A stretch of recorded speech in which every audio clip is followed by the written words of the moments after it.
New videos every day. Hey guys, welcome. Talking about email today, a wonderful invention. It's very useful, it's very handy, and it's great to really know how to conform to email etiquette. So I'm Chris with WriteByNight. We're going to be talking about that, and I hope it helps. The first step in writing an appropriate email, basically just know your audience. Who are you sending it to? If it's just a personal acquaintance, then you already know that person. You already know how to communicate with them. Be as silly or formal as you want, because if it's your mom, it's your mom. You could say, "Hey, mom." But if it's professional, then there basically are some steps you can take to ensure that your email represents you in a way that makes you look professional and competent and good at communicating. Going to write an email professionally, the first step you want to do is try to find the name of the person you're sending it to. And this might be obvious. You might already have that name. You might have their card. But if you're sending off a resume, a cover letter, just basically a submission, a query type of email, you're going to want to find, if you can, the name of the specific person you're sending it to. If you're sending off a poetry submission, you want to find out the name of the poetry editor of the publication that you're seeking publishing with. If it's for a job, then try to find whoever the person is going to be hiring. If it's some personnel director or someone else. Barring that, if you can't find the name of the person, just try to make it as formal, like dear company's name, dear hiring director, dear poetry editor. Basically, you want to try the best you can to find the person the email is going to and address that person directly. Now you're ready to write the email. You've got the name, you know where it's going.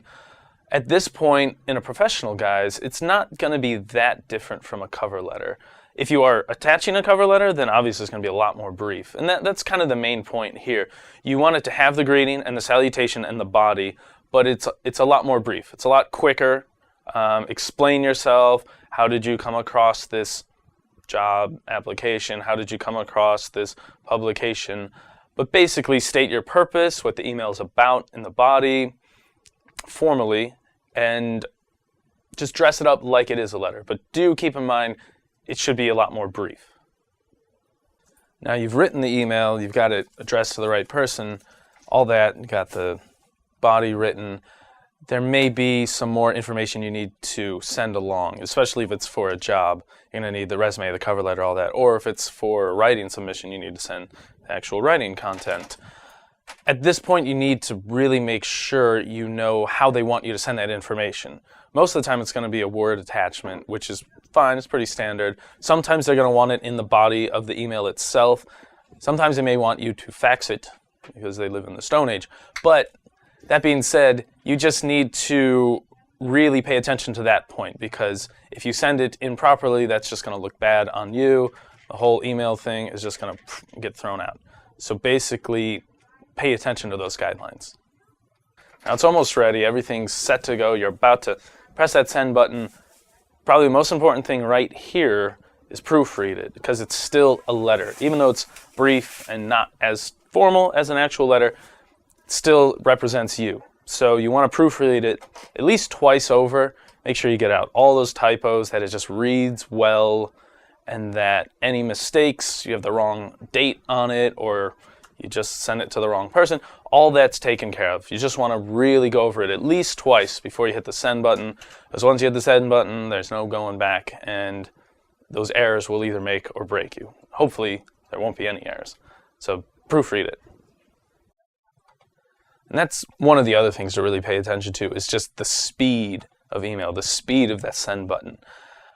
Want to be as formal as you need to be, know who it's going to, write it briefly, like a nice brief summation, attach the information correctly, and proofread it, because the speed of email these days is just so fast that it can be very easy to forget any one of those things and just shoot it off. And if you're trying to represent yourself as professional or as competent as possible to get that job, to get that publication, you want to make sure you look good in the email. Future videos will go over topics that involve writing and social media, specifically blogs, writing and music, finding your own soundtrack, and warm-up writing tips and practices to help generate ideas. Thanks for joining us today, guys. I hope these tips helped you. Maybe you already knew all that, maybe it's just a good reminder, but either way, hopefully these email tips will help you write better emails to get that job you wanted so bad, or just to get published, basically just get yourself out there. If you did enjoy it though, guys, send us some comments. We'd love to hear from you. Subscribe to the channel, and if you want to just find out more general tips about writing, go to WriteByNight.net. My name's Chris. Thanks again, guys. Have a good day.